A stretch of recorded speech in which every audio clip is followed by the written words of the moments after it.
Hello and welcome to the Stay Strong, Live Long channel. I'm Rod. It's 9 o'clock on Tuesday morning, the 21st of November. If you're in the USA and you're on Pacific time, I think it's like 2 o'clock in the afternoon, but it's Monday for you. Welcome. If you're tuning in from there, if you're tuning in from the UK or any other part of the world, welcome to you as well. Let us know where you are from. I know a lot of you who are regulars already know where you're from, but drop a comment in the chat. Let us know where you're from. We'll give you a shout out as we go along. I've already seen that we have what I call a celebrity as far as this space goes. Anita from Ketogenic Woman, thank you very much for tuning in and saying hi today. It's nice to have you here. She's a very busy woman, Anita. She has a lot going on. So, yeah, I really appreciate that. Hi, Tracy. Thank you for tuning in. It's always good to see you tuning into these live streams every week. And I think you pronounce this Hosea, or is it Josiah? I have one of my old clients, his pronunciation was Hosea from Colorado. Welcome. Thanks for tuning in. All right, so there's a couple of things I wanted to do today, or to talk about today, and the reason why I wanted to talk about can you overeat on carnivore is because I myself have been overeating just recently. So it's a topic that I'm interested in. I jumped on the scales yesterday. I haven't jumped on the scales for a couple of months, and I've added on an additional 3 kilograms, and then sort of looking at my general body, I'd say yes, I've definitely added on some body fat. So I thought, okay, well, what's going on here? Now, one thing in particular that I've noticed is that in recent times, I've added a bit more stress in my life. I suppose I've got a new job. I now have a full-time job, so I've been eating my feelings a little bit, and my sort of kryptonite, if you like, is heavy cream, and I've mentioned this before, and definitely been eating a lot more heavy cream than I normally would. And one thing I've noticed is that sometimes if I've had a meal and I feel quite full in my stomach, but I still want to eat, there's a difference between feeling full and the urge to eat. They're kind of separate, those two things, when you stop and think about them. So I've been having a closer look at that and trying to find some answers. And one answer I've got is that perhaps I am a little bit high on fat and a little bit low on my protein ratios, because I've never really paid much attention to macros since I started carnivore, but I think there may be something in that. So as of last night and today, I'm going to not deliberately have less fat in as far as the meat goes, but I'm certainly going to cut out the heavy cream. But if I still feel like I want to eat, then I'm going to just eat additional meat rather than eat cheese or cream, and just see what sort of impact that has. And the reason why I'm going to do that is because of a thing called the protein leverage hypothesis. Now, it is a hypothesis, but it's something that Dr. Ben Bikman has been talking about since 2020. And I found there's a short video that he's done. It's like 2.5 minutes. I'm going to play it now, and he talks about what this is. So I'll just run that now.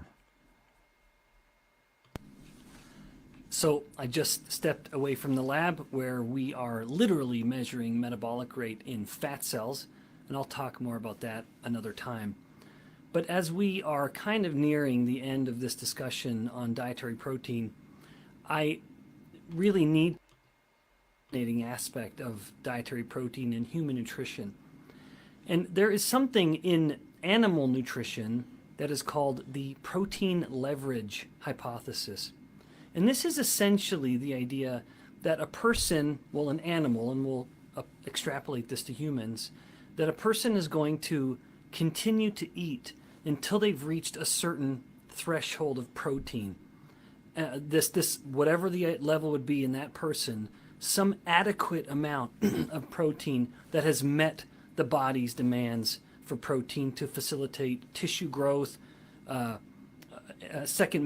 cell signals or molecules that are used within the cell, or building hormones and other molecules from all these amino acids that come from the protein. So whatever it is, when a person has reached that threshold of protein they need for their body, then they will feel satiety. They will then stop eating. So in other words, the flip side of that is that a person's going to continue to eat and eat and eat until they get that protein. So if a person is eating a diet that is largely consisting of foods that are pretty protein deficient, like virtually every processed food is, then they're going to be more inclined to overeat, maybe due to many reasons, one being that the food is just so yummy, but also because the body is going to be sensing that it hasn't reached that protein threshold. In contrast, if the person's focusing on real food, especially real food with protein, and the higher the quality, then theoretically the better this would happen, then they will reach that threshold earlier. Satiety will tell them they're full, and thus they will avoid the likelihood of overeating. And the evidence in humans is limited but compelling. But nevertheless, this idea, the protein leverage hypothesis, that we're going to eat until we reach a certain protein threshold is pretty compelling and appears to play out. But it's all just more impetus to make sure we're eating enough protein, eating the right protein, and doing this on a regular basis. I hope you learned something new, and let me know what you think, please, and continue to share the message. So thank you, Dr. Bikman, for that. It's interesting, isn't it? And when I think back about when I wasn't, what I would say overeating, what I noticed was that if I was having, like, say, we call them rissoles, so you guys call them burger patties. So that's a fairly, it's high protein. It has a sort of moderate amount of fat in the ground beef. And if I would have a bunch of those, the point at which I felt full and satiated was pretty much the same period of time. But if I was having a much fattier cut of meat, say pork belly or pork loin roast or something like that, much more fat in it, I would find that I would start to feel full, like in my stomach, but not satiated. So I'm beginning to realize, I think there's, for me anyway, perhaps the theory that to do with the protein leverage hypothesis is that my body I've not yet eaten enough protein to have that satiation signal sort of come into play, and then me wanting to sort of top it up with cream or butter or other fatty things is not really adding a great deal more protein. So I think I'm onto something. Obviously I'm just a study of one, but I'm going to try this out. So I'm going to sort of bring the slightly fattier cuts of meat out, have a lot more, which is going to, for me, mean more red meat and less pork. And, I guess chicken is fairly sort of lower fat anyway. I'm going to try that out. And then if I do feel like I want to add something additional after I've had a meal, then I'll just add meat rather than cream and cheese and see what sort of an effect that has. So that's that. Let me know what you think. So obviously talk amongst yourselves if you want to, but I'm interested in whether anybody else has had this similar experience and whether by increasing their protein macros, it's been able to correct that for them. Hi, D. Lee. Thank you for tuning in. I realize that you tune in every week. Tracy Kinsler, been eating more protein to build muscle but losing weight. Yeah, so I find this interesting. I don't like eating and feeling satisfied, like feeling full, but not actually satiated. That to me is a bit of an annoying thing. And it was something that I used to deal with before I switched to carnivore. And I just thought, switch to carnivore, I've completely solved that problem. But there's a nuance, like everything, there's a nuance to it. I think that can actually, I can leverage that protein. And Anita, I definitely can just keep eating something like cheese, but quickly find that limit with meat. Yeah, it's just not something I explored. And I guess I didn't really feel any reason to look at this until I noticed, I've chucked on a couple of kilos here. So, why is that happening? And now I'm starting to investigate a little more. Now, I just want to briefly touch on something else. Well, there's actually two more things. Actually, I'll do this thing first. I'm going to throw this banner up, and I'll take the other one. Something already did. We've got Melissa in the background is our moderator. I think Bonnie may show up later. Thank you very much, you two, for helping out. Now, there is a link there if you are interested in having a chat with me in the studio. Now, your camera is optional. We will need audio. But if you've got a story that you'd like to tell about your experience eating the carnivore way, the keto way, and you don't mind coming in, then I would love to have a chat with you. I like having different points of view, and this is something I do with my other channel every week as well. I have a guest come in and talk about their experiences. So if you're interested, there's the link. It's pretty easy. You just type in bit.ly/. Oh, that's actually not the.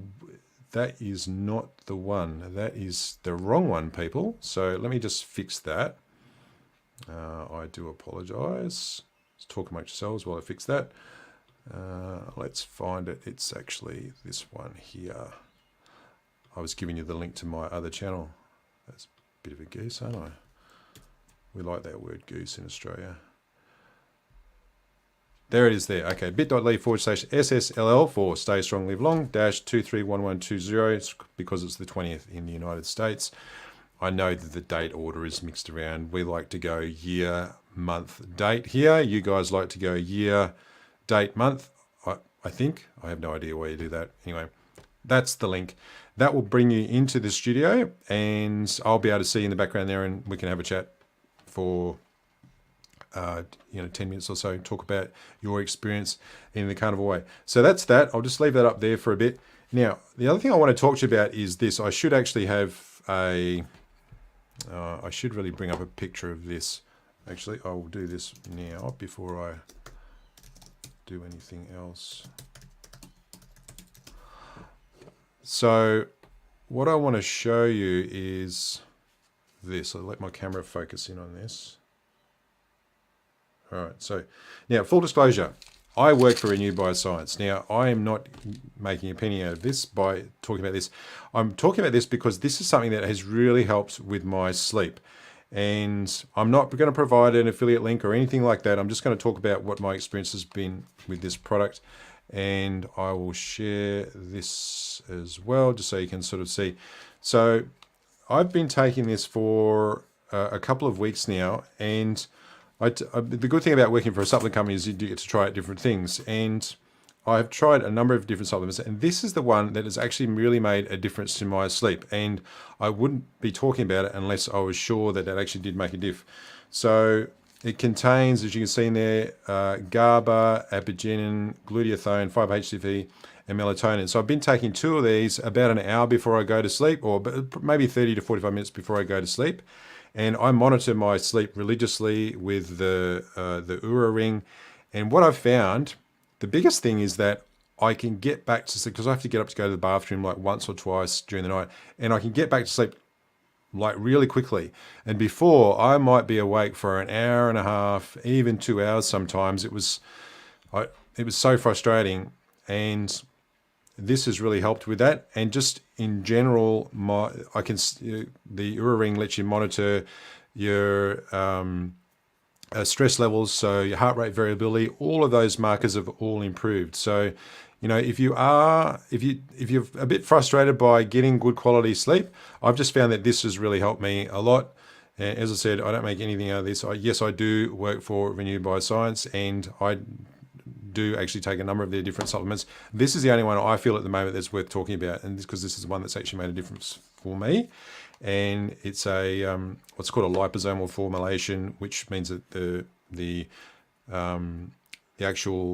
GABA, the apigenin, it's all encapsulated within a liposome, which theoretically allows it to reach your small intestine instead of being destroyed in your stomach. Anyway, so that's something to note, and something that I've found has really helped a lot with my sleep. And it's funny how when you start improving your sleep, everything else improves. So your ability to eat properly improves. Obviously, your ability to think properly improves. You deal better with stress. Like the general stress hormones are much better managed when you sleep well. So it's such an important lever to leverage getting good sleep. So if you're not getting good sleep, I'd say be really conscientious about it and work out why you are not getting good sleep. There's lots of information. I mean, I've done videos about this before. So yeah, don't ignore if you are not getting good sleep. Just it's going to impact every part of your life, and you need to do something about it. So we do have a guest. I've got, I can see DC from DC Leans Livers in the background there, so I'm going to bring him in. Hey, right, how DC, you doing? Yeah, good buddy. How are you, mate?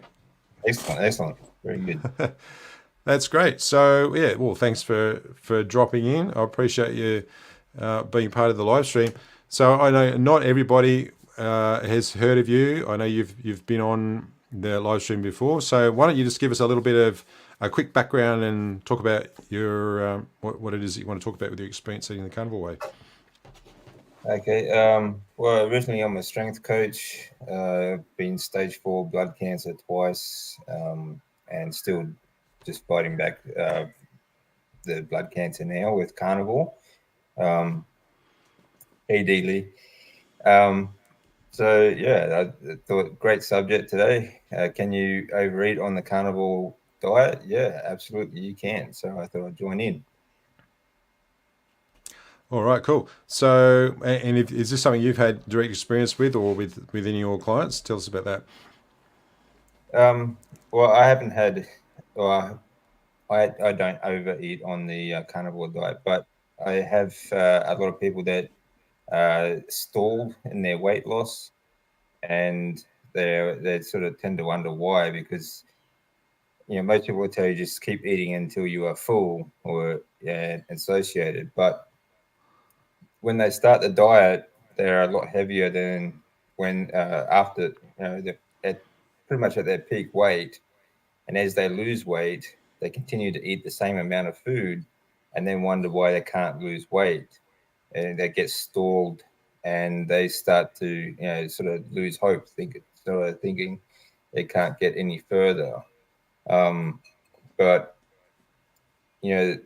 there's just that you need to make a little bit of changes. When you start out so heavy and then you get to a plateau, you need to either do one of two things: either eat less, eat for your new weight, or start doing activities. Start doing. You need to create a deficit there, and exercise is the best way to do that.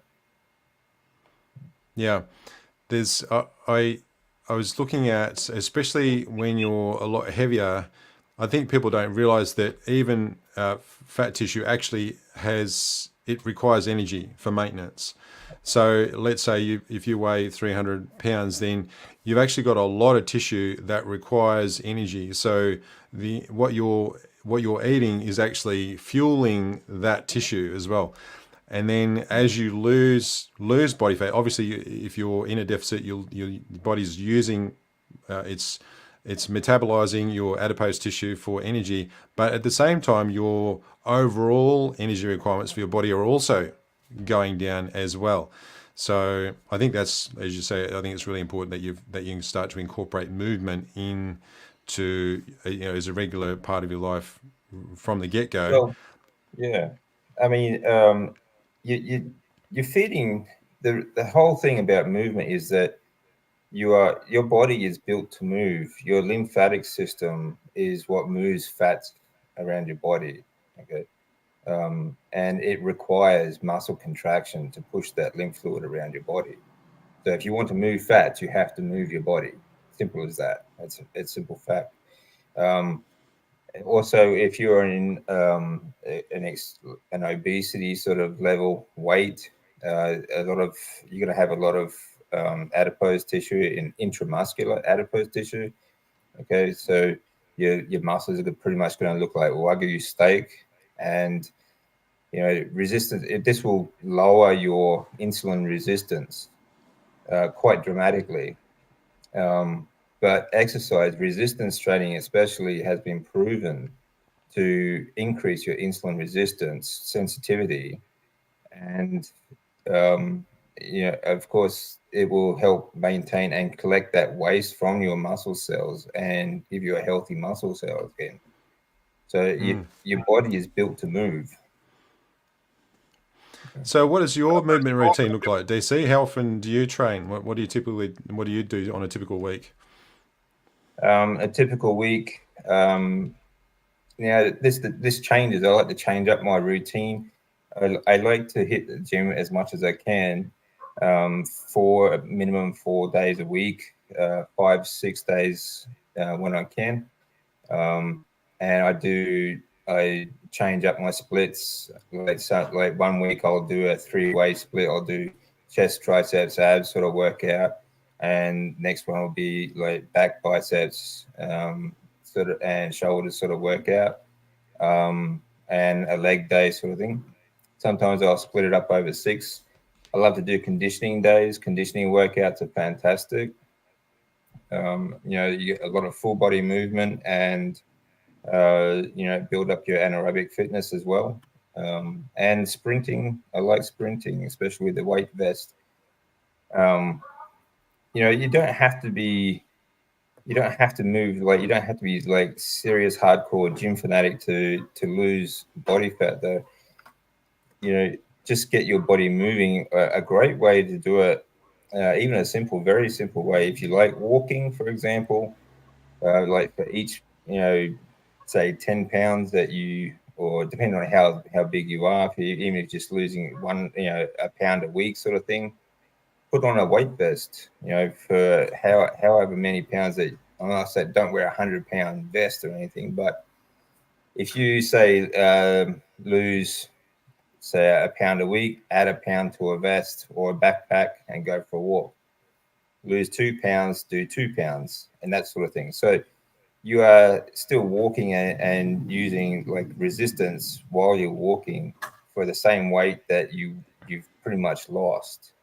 That will help you continue, or at least get past that plateau.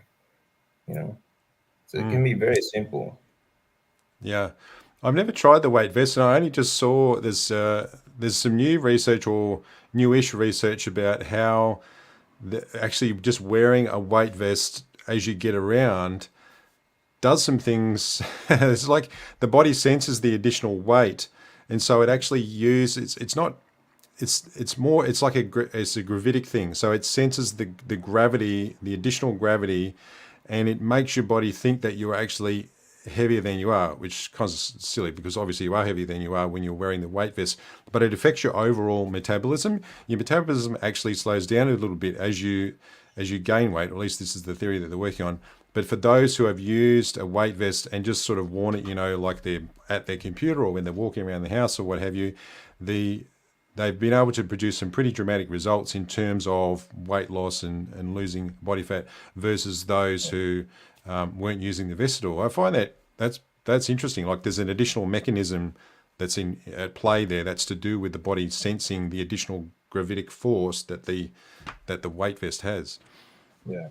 So we are, like I keep saying, we are built to move, and stresses like resistance training, this is something our body is built for. We are built to carry things. We are built to move. And when people first settled, different countries like America here, and even back in Europe, people would pull large, heavy loads. They were much bigger than we are now, and they would carry carts. Like they wouldn't have a horse to pull a cart; they'd pull it themselves. We can do the same thing. We just need to change our lifestyle a little bit. It doesn't have to be a dramatic change to add that resistance and get past the plateau. And weight vests are a fantastic way to do it. Just go for a walk. It doesn't have to be a long walk, even 10, 20 minutes to start with. And you just sort of build it up. I love stairs. I've always loved adding resistance to a run. Like I used to do a lot of running when in my 20s. I did marathons and things like that. Hill running, all sorts of things. But now, even just short sprints, like I'll go for a walk to find a great long staircase with a vest on, and I'll do like a sprint session on the stairs, and then walk home again. That's all you need to do. All right, DC. So I'm just going to I'll finish you up there. We'll just see if anyone else wants to come in. So I'll put that back. If you haven't checked out DC's channel, is DC Learning to Live. It's a great channel. His story is really interesting. So if you don't know much about him, go and check out his channel and subscribe and show some support there. Thank you for coming on, mate. I think I'm appearing on your channel at some point soon. I'm pretty sure. Yep. I know I've booked something in. Yeah. All right. Well, thanks for coming in, buddy. I'll talk to you soon. See you. Have a good one. All right, so if anyone else would like to come in and have a chat in the studio with me, there is the link. So it's bit.ly/SSLL-231120. I'll just leave that there and I'll catch up on some of these comments. Joanne Heen, thank you for tuning in. Nice to see you again. Anne Bielecki, I was in the Army Reserve when I was much younger, when I was 19 and 20, and there was a fellow, his surname was Ingram Malecki. It was Ingram-Malecki, and it was always a mouthful, so you just reminded me of that time of my life. Just found this, waves to fellow Aussie. Yes, thank you for that. I know there's not many of us talking about carnivore in Australia, but I'm sure there'll be many more coming soon. Mentioning better sleep. Yeah, there was something else about sleep actually. One, because I monitor my sleep so religiously with the Oura Ring, one of the things that I noticed was that my sleep initially, it seemed to improve a bit. I think because it was just so crap. Like I really was not sleeping well at all. So it improved a bit, but there were some markers. So heart rate variability was one. My heart rate variability went down. So for those of you who don't know what heart rate variability is, it's the measurement of the period of time between each of your heartbeats. So the more stressed you are, the less well rested you are, the smaller the gap between each of your heartbeats and the more regular it is, right? So if you're extremely stressed, you might have a heart rate variability of say 15 to 20 milliseconds, and it'll be very consistent. So the graph of it will be like a flat line, right? And it's an indication, it's because stress hormones like cortisol and epinephrine, or norepinephrine, I think that's the term, all those stress hormones, when your body has more of those in circulation, the period of time between heartbeats is very regular, all right? So, and when there are less of those stress hormones in circulation, then what happens is your heart rate variability then starts to vary a lot more, and it'll peak and spike higher. So you might find, like, over a period of 5 minutes, it'll be one heartbeat, there'll be 120 millisecond gap, another one there'll be 50, the next one there'll be 60, then it'll go to 90. You'll see these variations between your heart rates, your heartbeats, and that indicates that you're well recovered if you're training, you're well rested, you've got fairly low stress levels. Now, there is no one size fits all for HRV either. So for some people, heart rate variability that averages 25 to 30 milliseconds might be good for them. For other people who normally would average around 100 to 110, a heart rate variability of 30 would not be good. So it's very person independent. Anyway, to the point of my story, my heart rate variability, when I started eating the carnivore way, I noticed fairly quickly that my average HRV, even when I was sleeping, became much lower. I'd say it probably dropped by about 50%. And looking at that, it made me think, why does my body feel like it's more stressed? Like I didn't feel much more stressed, but that's a pretty accurate measure of stress and recovery. And my theory is that, and I learned this from Dr. Bikman, is that when you lower carbohydrates, there's just a relationship between carbohydrate intake and your stress hormones, I believe, for some people. And when you lower carbohydrates, your protein increases, then your body's going to be using some of the protein to produce glucose. And there's a pathway for that where that's done in your liver. But to generate glucose out of protein, it requires your body using more of the stress hormones. So what was the hormone so it's just disappeared from my brain now. Cortisol, that's the one. So cortisol is required to, in that process, so your body will generate more cortisol. Cortisol is a stress hormone. Therefore, that affects the parasympathetic nervous system, lowers HRV.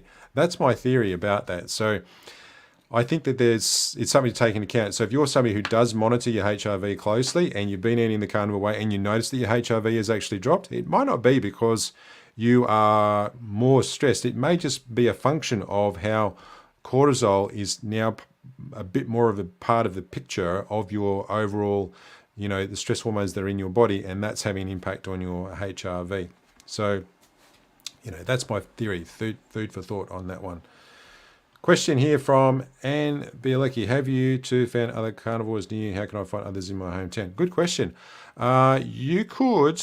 There is actually a Facebook group that I recently had a dinner with a bunch of these people, which is, if you just search on Facebook for Sydney Carnivore, then you will find them.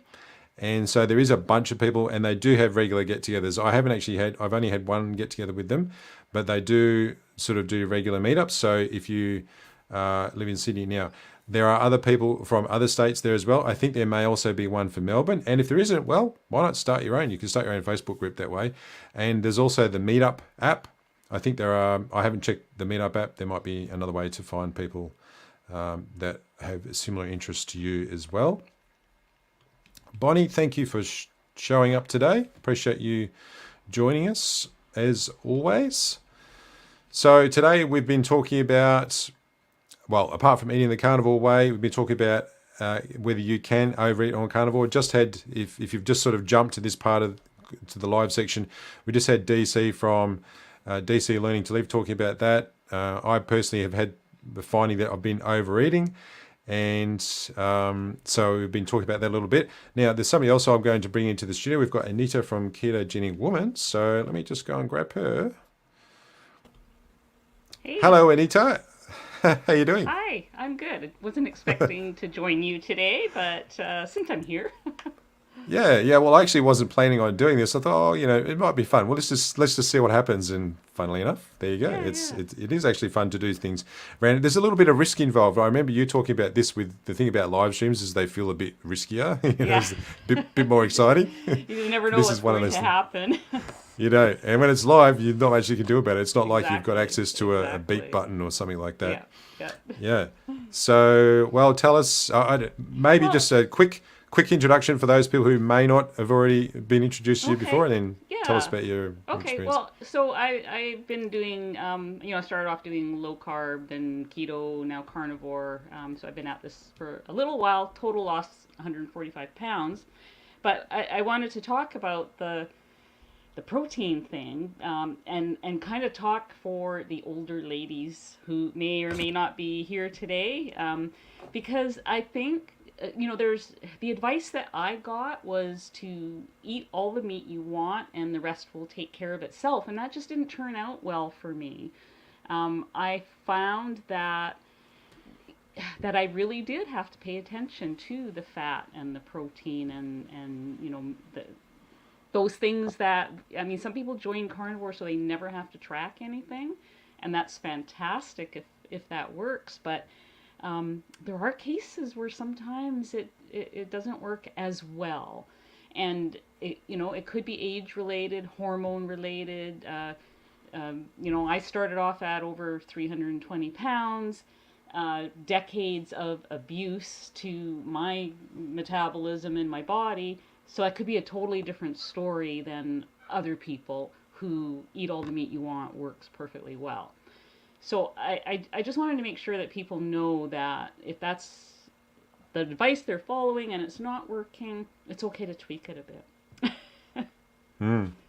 Yeah, that's great. And it's every person's body is unique, and I love what you just said. It's like it doesn't stay the same either, because this, as you heal, then what your body's needs are going to change over time. And I must admit, I was fairly swayed by the idea that, if I can increase my fat macros, then that will kind of help with the satiation side of things. But now, from personal experience, and then just watching a bit more of what Dr. Bikman was saying, I'm definitely leaning towards, well, perhaps for me, I actually do need to make sure that I've met that sort of protein requirement. So I'm excited, as always, to experiment and see, see how well it works for me. Yes, Yeah. and I did go through a period last year where I did very high fat carnivore, and it was very satiating, and I did not gain any weight during that time. I actually surprised myself in a way as to how many calories I could actually eat and maintain my weight, but I still had weight to lose, and so That's when I started looking at lowering that fat a little bit and upping the protein. And so, it's going well. It's going well doing that. Yeah. But I do So think... do you... Go on. Yeah, go ahead. Well, I was just going to say, I do think being fat adapted is a good thing before you start tweaking your macros. Yeah. Yeah. And so do you actually track your macros now, or is it something you just do occasionally, just sort of check to see where it's at? I've been doing them for the last 3 months. I've been tracking. I had sort of stopped tracking for a while and just left to my own devices. I can kind of lose 1 or 2 pounds a month, doing that, which is okay. But I had made a goal to myself of, just finally getting to my goal weight. So, Yeah. And what does that look like as far as tracking your macros? Like, do you enter everything that you eat into an app? And can you tell us about how you do that? Yeah, well, what I do during the day is I take pictures. It's really embarrassing when I have to show somebody something on my phone and I have to scroll through all these pictures of my food. But I do take a picture of every meal, and then at the end of the day, because otherwise I don't remember what I had for breakfast this morning. It can be that busy.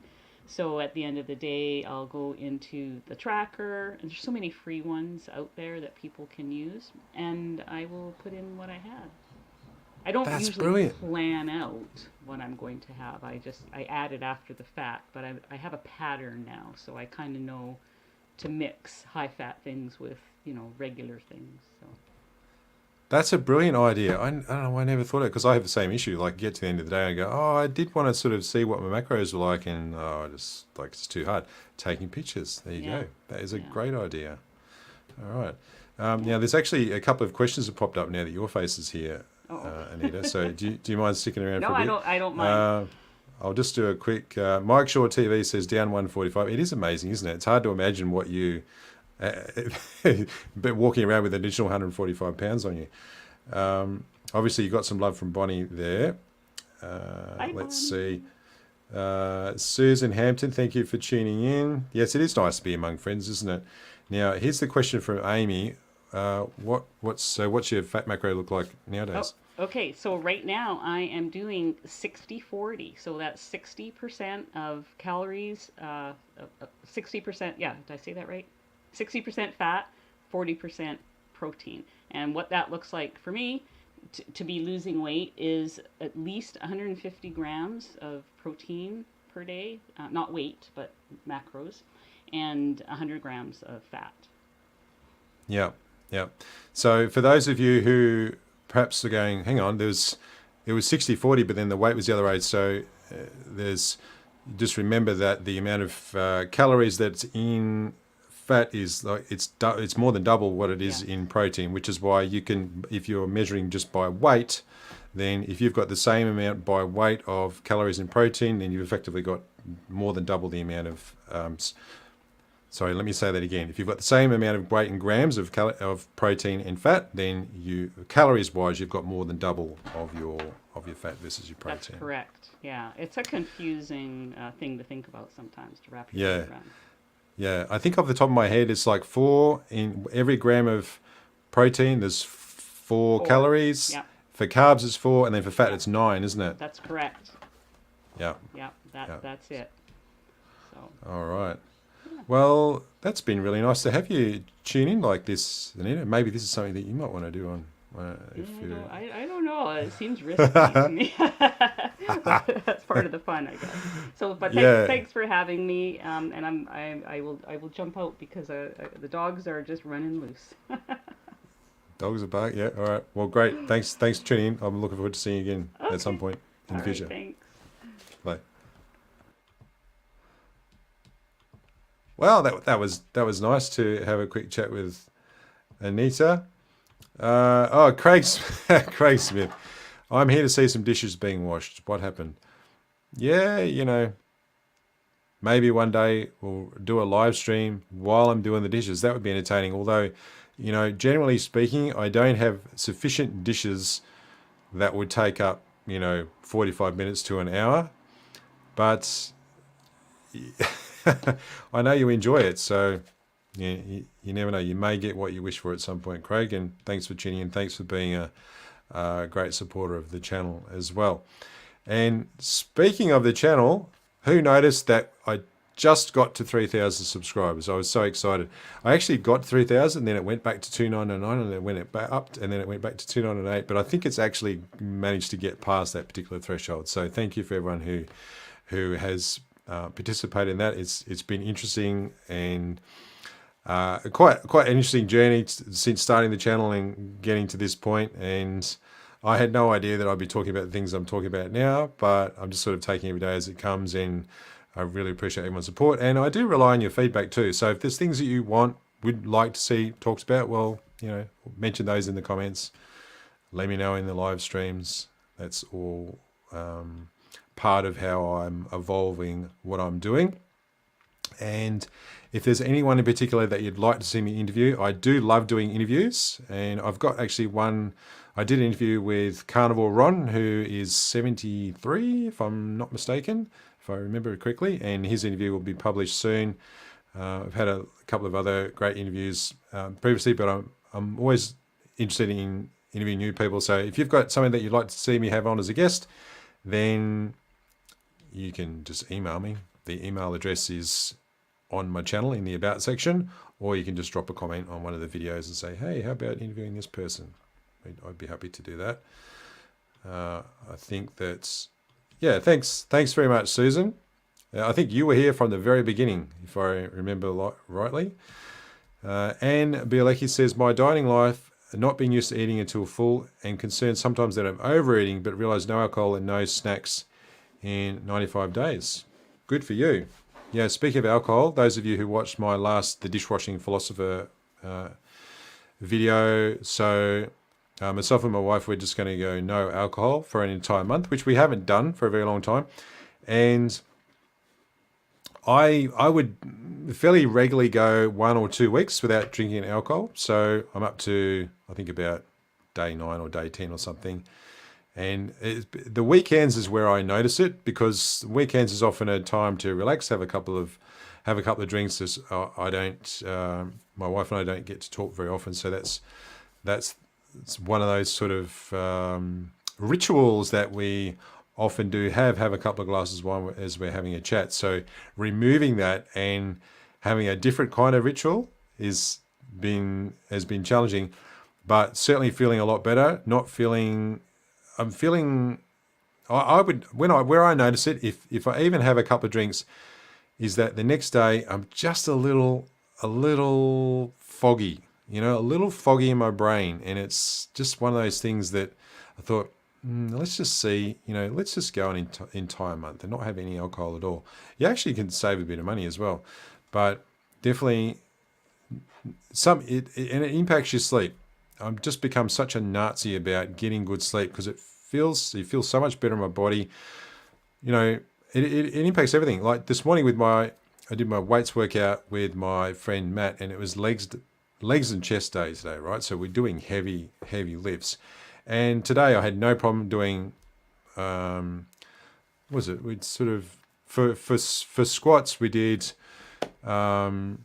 warm up 20 kilos, 10 reps, and then 10 reps of 60. So having 2-minute rest in between, and then up to 7 reps at 120 kilos. And then the next set was 100 kilos for another 10. That was definitely an easy PB for me. And I just felt really strong, really steady. Like, okay, sometimes you can do, when you're doing exercise, you're just a little bit tired. There was none of that. And I think I attribute that to just getting regular good sleep. So I know I'm harping on about it, but sort your sleep out, guys. If you're not getting good sleep, do something to sort it out. It will absolutely change your life. Mike Shaw TV. I don't want to brag or anything, but I just topped 500. 500 subscribers. Well done. Good for you, Mike. Excellent. If anyone hasn't checked out Mike Shaw's channel, go and have a look. See how he's going. Yeah, I appreciate that. Thanks very much. Thank you, Amy. Nice to see you here. Annabella the Happy Carnivore. Nice to see you here as well. Good morning to you. Melissa from Copper's Kitchen. That's very generous. Thank you very much. A bit for the phone fund. Yes. Oh my goodness. You guys have been way too generous. Thank you. Thank you so much, Anita. I appreciate that. Yes, there is a phone fund, and I decided a while ago that I would like, it's for the Dishwashing Philosopher segment. So the way I film that is I just have my iPhone 10 and the only light is from the window. I'm just keeping it really low tech, right? I don't want people to think that you have to have lots of fancy equipment to be able to have a YouTube channel that is successful. So that's kind of my way of thinking about it. Now, having said that, I do have a nice microphone because I feel like the audio is the thing that's what, if you're going to invest in any piece of equipment, if you are interested in becoming a content creator or you are a content creator, then do something about your audio. So I do have a nice DJI microphone, and I've decided that I'm not going to buy myself, especially once I got my full-time job, I'm not going to buy myself a new phone or upgrade my phone until I actually the money has to come from the channel. So I'm putting together a phone fund, and anyone who makes a donation or whatever advertising revenue I get will go towards that. So that's what that's about.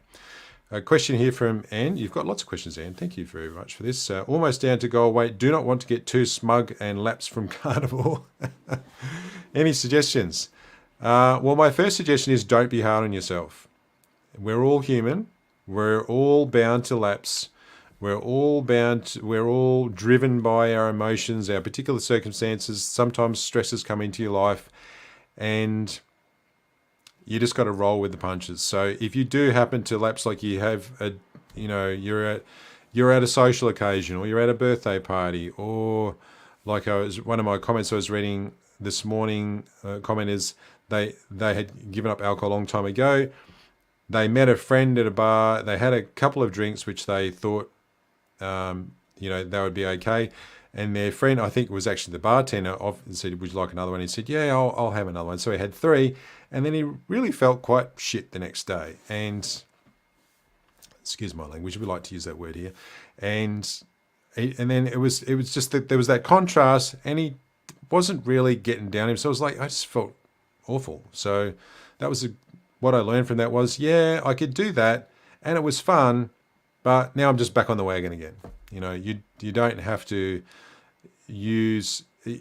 It's okay to be affected by something and to go off plan, but just get back on plan again. That's what I would say. So, and it's okay to be smug too. You should be smug if you've lost a whole bunch of weight. Well, you should be damn like giving yourself a pat on the back, because it's not easy. There's a whole lot. It's not just a case of, switch your diet and away you go. If it was, everybody would be doing it. It's going to require some discipline. It's going to require some self-care, self-love. There's going to be a whole bunch of things that you're going to need to sort out in order for you to achieve that goal. So, at the same time, be smug about it, because you deserve it. And that's all I've got to say about that. So I think, where are we? Oh, about 9. About 50 minutes. This is pretty good. So if you don't have any more questions for me, folks, I appreciate you all tuning in today and being part of the discussion. I always enjoy these. I'll be back again next week. I have a couple of guests coming up. I forget who they are. But anyway, I'm definitely going to be having a guest on next week, I'm pretty sure. And if not, and you would like to have a bit of a chat, and you're not someone who's been interviewed on a channel before, then this is your opportunity. You can come in, I don't buy it, and you can come into the studio and you can talk about your experience in the carnivore way, what successes you've had, what failures you've had. These are all useful. It all helps people in their own journey when they hear other people talking about their experiences, because you never know, something you've experienced might be the one thing that actually helps somebody achieve their goals. And if you don't talk about it, they may not have ever been had the benefit of that information. So thank you all for being here. I love you all. Appreciate your support for the channel, and I'll be around with another video very soon, and we'll see you all next week. Bye for now.